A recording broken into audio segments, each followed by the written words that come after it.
I don't think hell exists. I happen to believe in life after death, but I don't think it's got a thing to do with reward and punishment.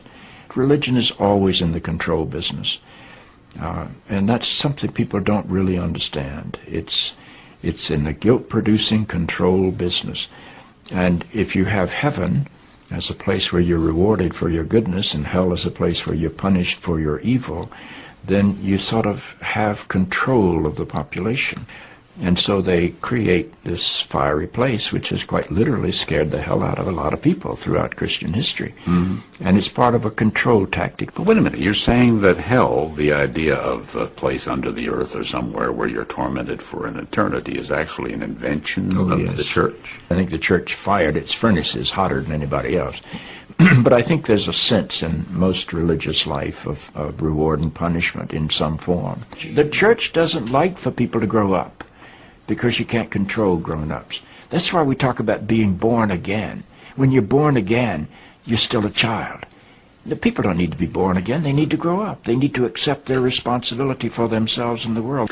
What do you make of the theology, which is quite prominent these days in America, which is that there is one guaranteed way not to go to hell, and that is to accept Jesus as your personal Savior? Yeah, I grew up in that tradition.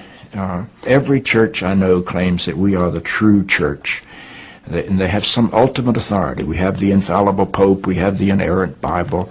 The idea that the truth of God can be bound in any human system, by any human creed, by any human book, is almost beyond imagination for me.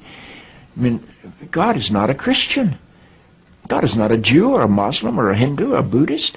All of those are human systems which human beings have created to try to help us walk into the mystery of God. I honor my tradition. I walk through my tradition. But I don't believe my tradition defines God. I think it only points me to God. Life is a startling and wondrous experience. And eventually I think we're going to discover that God is unfolding through the life of our consciousness and our self-consciousness and is not a parent figure up in the sky. But I believe because I'm related to something that is not bound by time and space, that I will share in whatever God's eternity is.